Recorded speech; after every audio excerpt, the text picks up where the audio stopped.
My name is Alex, and I live a very ordinary life in the suburbs of a typical American city. Every morning, I wake up next to my wife Emily, have breakfast, kiss the kids, and go to work at the office. My job doesn't involve much excitement. I'm a mid-level manager at a company that sells office equipment. After work, I come home, help Emily make dinner, check the kids' homework, and watch TV. On weekends, we go to the mall, walk in the park, or have a barbecue in the backyard. In general, nothing unusual. My mother-in-law Margaret lives nearby and often comes to visit us. She is a kind, caring woman who adores her grandchildren. We have always gotten along well, but there was no particular closeness, just a good relationship between a son-in-law and a mother-in-law. However, at one family dinner, I learned something unexpected about Margaret. The conversation turned to music, and suddenly, with burning eyes, she began to talk about her love for jazz. It turns out that in her youth, she often went to jazz concerts and even dated some famous musicians. "Oh, I would give anything to immerse myself in that atmosphere again," Margaret said dreamily, sipping wine from her glass. I was surprised. In all the years I had known her, I had no idea about her passion. Seeing the delight with which she spoke about jazz, I suddenly realized that I wanted to do something special for her. The next day, sitting in the office, I was thinking about yesterday's conversation with Margaret. And then it hit me. One of my colleagues once mentioned a secret jazz club located in the basement of an old building on the outskirts of the city. They say that real jazz legends come to perform there. Without thinking twice, I dialed Margaret's number. She answered after the second ring, and I blurted out, "Margaret, I know a place where you can enjoy real live jazz. Do you want to go?" There was silence on the other end of the line. I was beginning to worry that she would refuse, but then Margaret exclaimed joyfully, "Oh, Alex, that would be wonderful.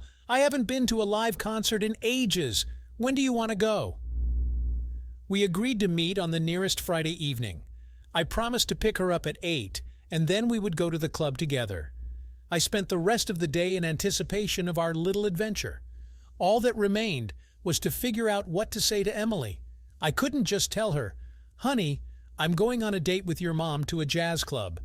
In the end, I decided to say that I would be working late, preparing an important project.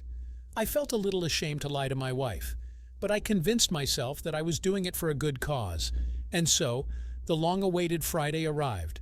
I dressed up, sprayed on some cologne, and went to pick up Margaret. When she came out of the house, I was momentarily speechless. She was wearing an elegant black dress that perfectly accentuated her figure, and her hair was styled in a neat hairdo. She looked stunning. "Well, are you ready for adventures?" I winked at her, opening the car door. Margaret only smiled enigmatically in response and gracefully slid into the passenger seat. We drove out onto the highway and I floored the gas pedal. An unforgettable evening awaited us. When we entered the club, I immediately realized that this place was something special. The dim lighting, cozy couches, a stage illuminated by a soft yellowish light, all this created an atmosphere of bohemian charm and mystery. We sat down at a table in the corner of the room, and I ordered us cocktails. Soon the musicians took the stage, an elderly black saxophonist, a double bassist, and a female vocalist in a scarlet dress. They began to play, and the room was filled with the enchanting sounds of jazz. I looked at Margaret. She was sitting with her eyes closed, swaying slightly to the music. A blissful smile played on her face, as if she had returned to a long-forgotten world of her youth. I involuntarily admired her. Now she looked so beautiful and serene. After a couple of compositions, Margaret opened her eyes and turned to me. In the dim light of the club, her gaze seemed especially deep and mesmerizing. "Thank you, Alex," she said quietly, covering my hand with hers. "I never dreamed that I would be able to immerse myself in the atmosphere of real jazz like this again." I smiled back, feeling a pleasant warmth spread through my body from her touch. "You're always welcome, Margaret. I'm glad I can share these moments with you." We stayed in the club until closing time, listening to music, sipping cocktails, and talking about everything in the world. We laughed like old good friends, and I felt as if I had known this woman all my life. When the concert came to an end, we reluctantly left the club and headed home. All the way I kept glancing at Margaret, admiring her profile in the light of the street lamps. At that moment, I didn't yet understand it, but something new and exciting was already brewing in my soul. After that first visit to the jazz club, Margaret and I began to see each other more often. About once every couple of weeks, I would pick her up and we would go listen to live music. It became our little tradition that no one knew about. Each time, our conversations became more and more frank. Under the sounds of the saxophone and double bass, we shared our most intimate thoughts, dreams, fears, regrets. I learned that in her youth, Margaret had dreamed of becoming a professional singer, but she got pregnant and got married, leaving her ambitions behind. "You know, I don't regret anything," she said once, thoughtfully looking at the stage. "I have a wonderful daughter and beloved grandchildren. But sometimes I think, how would my life have turned out if I had taken a risk and followed my dream then?" I also opened up to Margaret, telling her about my difficult relationship with my father, about my fear of not being able to cope with the role of husband and father, about my creative impulses that I have to suppress for the sake of a stable job. It was so easy to talk about all this with her. She didn't judge. She just listened and understood.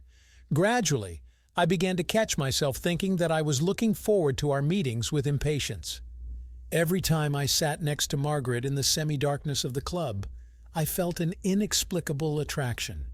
I liked the way she laughed at my jokes, the way she bit her lip while listening to sad ballads, the way she ran her fingers along the edge of the glass. Of course, I understood that it was wrong to have such feelings for my wife's mother, but with each meeting, my attraction only intensified. Margaret seemed to feel this special chemistry between us too. Her glances became more and more meaningful, her touches more and more bold. I tried to drive these thoughts away, convinced myself that I was just carried away by the novelty of the situation and that it would soon pass. After all, what could there be between a mature woman and a man who could be her son? But as we know, the heart wants what it wants. One day, a famous jazz quartet from New York was performing at the club. Their music was so amazing that the entire hall was immersed in some kind of magical trance. Margaret was sitting next to me, her eyes closed, swaying slightly to the melody. At some point, she put her head on my shoulder, continuing to listen to the music. I froze, afraid to take an extra breath. Her hair tickled my cheek, and the subtle scent of her perfume made my head spin. My heart was pounding like crazy, and I realized that I simply couldn't resist this attraction any longer. When the concert was over, we slowly left the club, still under the impression of what we had heard. The night was warm and windless, the stars shining brightly in the sky. We walked along narrow streets, and our hands kept touching. Suddenly, Margaret stopped and turned to me. In the light of the street lamp, I saw that her eyes were glistening with barely restrained tears. "Alex, I can't pretend anymore," she said quietly. "What's happening between us is not just friendship or a passion for music. I feel something more for you." I was silent, stunned by her confession. All those feelings that I had been so diligently suppressing suddenly burst out. Without saying a word, I pulled Margaret to me and kissed her. It was a kiss full of passion, tenderness, and a kind of doom. We stood in the middle of the deserted street, kissing as if tomorrow didn't exist. For a moment, the whole world ceased to exist. There were only the two of us and the frantic beating of our hearts. When we broke apart, Margaret's eyes were filled with a whole storm of emotions. Desire, confusion, fear. I myself could barely breathe from the surge of feelings. "Margaret, I'm sorry, I shouldn't have," I began, but she interrupted me, putting a finger to my lips. "Don't say anything, Alex. I wanted this myself, and I think I've wanted it for a long time." That night, we made love for the first time. It was a madness filled with passion, tenderness, and a kind of doomed tenderness. I understood that we were doing something forbidden, unacceptable, but I couldn't help myself. The attraction between us was too great. Falling asleep next to Margaret in a room of a cheap motel on the outskirts of the city, for the first time in my life, I felt truly alive. And for the first time, I was truly afraid. What would happen next? In the following weeks, Margaret and I completely surrendered to the passion that had gripped us. We continued to meet and go to our jazz club, but now every meeting ended with a stormy night of love in a motel or at Margaret's house when Emily and the children went away for the weekend. I understood that we were playing with fire, but I couldn't help myself. Next to Margaret, I felt like myself. free, desired, alive. Our conversations, touches, lovemaking, all of it was so vivid and real that real life with its everyday worries seemed dull and uninteresting. Surprisingly, I felt almost no guilt. Yes, I was deceiving my wife. Yes, I was violating all conceivable proprieties, but deep down I believed that I had the right to this sip of happiness. After all, didn't I deserve a little joy after so many years of a monotonous family life?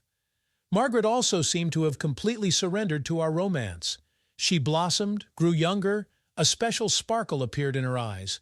Our meetings were filled with laughter, music, and conversations about everything in the world. It was as if we were making up for lost time, hurrying to satiate ourselves with each other. "You know, I could have lived my whole life and not known what real passion is," Margaret said once, lying in my arms after another night of love. "Thank you for showing me what it's like to feel desired and loved." I just hugged her tighter, inhaling the scent of her hair. At such moments, it seemed to me that I was ready to do anything for this woman. Leave my family, go to the ends of the earth, start a new life. But deep down, I understood that these were just pretty words. So Margaret and I just enjoyed what we had. Our secret meetings, conversations, nights of passion. We lived in the present, not thinking about the future and trying not to darken our relationship with unnecessary torments and guilt. Our romance with Margaret lasted about 6 months. During this time, we never talked about the future, preferring to live in the present and not think about the consequences. But at some point, I began to notice that the initial fervor of passions was gradually fading. No, we still enjoyed each other's company and made love at every opportunity. But something imperceptibly changed. The lightness and recklessness that were inherent in the beginning of our relationship disappeared. Now we were more silent, more often lost in our own thoughts. One day, lying next to Margaret after another night of love, I suddenly realized clearly our romance had come to its logical conclusion. We had both gotten from this relationship what we wanted: passion, understanding, the opportunity to feel alive. But you can't hide from reality forever. "Margaret, we need to talk," I said quietly, staring at the ceiling. She silently nodded, as if already guessing what the conversation would be about. "Listen, these months with you have been the best of my life. You have given me more happiness and joy than I have experienced in my entire life. But we both understand that this cannot go on forever." Margaret sighed heavily and turned to me. In her eyes, I saw a reflection of my own thoughts. "You're right, Alex. From the very beginning, we knew that our story could not have a happy ending. We both have families, obligations. We can't just drop everything and ride off into the sunset." We talked for a long time that night, discussing our relationship and what we should do next. And we came to the conclusion that the best thing we could do was to break up at the peak, keeping only the bright and happy moments in our memory. It was a difficult decision, but we both understood that it would be the right thing to do. We didn't want our romance to turn into a routine, for us to start deceiving and making excuses to our loved ones. It was better to leave beautifully, leaving only good memories behind. For our farewell, we made love for the last time, slowly, tenderly, as if memorizing every touch and every sigh.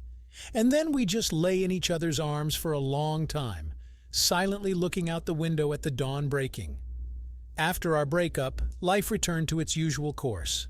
I went back to my job, family, and household chores. Margaret and I no longer went to the jazz club and generally tried not to be alone with each other. I can't say that it was easy for me to forget about our romance. At first, I constantly caught myself thinking about Margaret, remembering our meetings and conversations. But gradually, these memories began to fade, giving way to everyday affairs and concerns. Emily and I still loved each other. I tried to be an attentive husband and father, and spent more time with my family. Deep down, I understood that our marriage would never be the same, but we both pretended that everything was fine. As for Margaret, we continued to see each other at family celebrations and dinners, but now we communicated in a restrained and polite manner, as befits a son-in-law and mother-in-law. Sometimes I caught her thoughtful gaze on me, but we never talked about what had been between us. Gradually, our romance began to seem like something distant and unreal to me, like a dream or a fantasy. The memories of it were covered with a haze of nostalgia and slight sadness. I knew that I would never forget those months filled with music and passion, but I also understood that it was just an episode, a bright flash in my measured life. Sometimes, sitting on the porch in the evening with a glass of whiskey, I turn on jazz music and indulge in memories. I close my eyes and see Margaret, beautiful, passionate, understanding, the woman who taught me to love and feel. At such moments, my soul feels both warm and sad at the same time. I am grateful to fate for giving me this amazing experience, even if only for a short time. After all, not everyone gets a chance to experience true, all-consuming passion, even if it is forbidden and doomed. I know that I will never regret my romance with Margaret. It was a beautiful, magical time that will forever remain in my memory, a time when I truly felt alive. But life goes on. I have a family, a job, friends. I can't throw everything away and run off into the sunset, like in romantic movies. And I don't want to be honest. My place is here next to my wife and children, so I just keep living, cherishing the memory of our love in my heart, the very love that illuminated my life with a bright light and changed me forever. And even though Margaret and I have gone our separate ways, I know that she will always have a special place in my soul. After all, true love never dies. It stays with us forever, in our thoughts, in our hearts, in the quiet sadness that rolls over us late in the evening to the sounds of a saxophone. And as long as I can feel this love, as long as I can remember and dream, I know that I am not living in vain. This is the story of my romance with Margaret, a story about love, passion, and the ability to let go, about how sometimes you need to take risks and follow your heart, and about how even short moments of happiness can change our lives forever. I don't know what lies ahead for me. Perhaps fate will still give me new, amazing encounters and stunning emotions. Or maybe I will just live a measured family life, keeping wonderful memories in my soul. But I know one thing for sure. I am grateful. I am grateful to Margaret for teaching me to love. I am grateful to life for giving me such amazing surprises. And I am grateful to myself for the courage with which I once stepped towards this love. After all, in the end, our life consists of such moments, bright, exciting, unforgettable, and to be able to appreciate them, to be able to live and love to the fullest, this is perhaps the most important art. And I'm glad that I once managed to fully comprehend this art, even if only for a short time, even if not without consequences. It was worth it. It was worth every minute, every breath, every heartbeat. Thank you, Margaret. Thank you, life. I love you. Did you like this story? Let us know in the comments what you liked. Subscribe to our storytelling podcast. Also, don't forget to like and ring the bell so you don't miss more interesting stories. See you soon.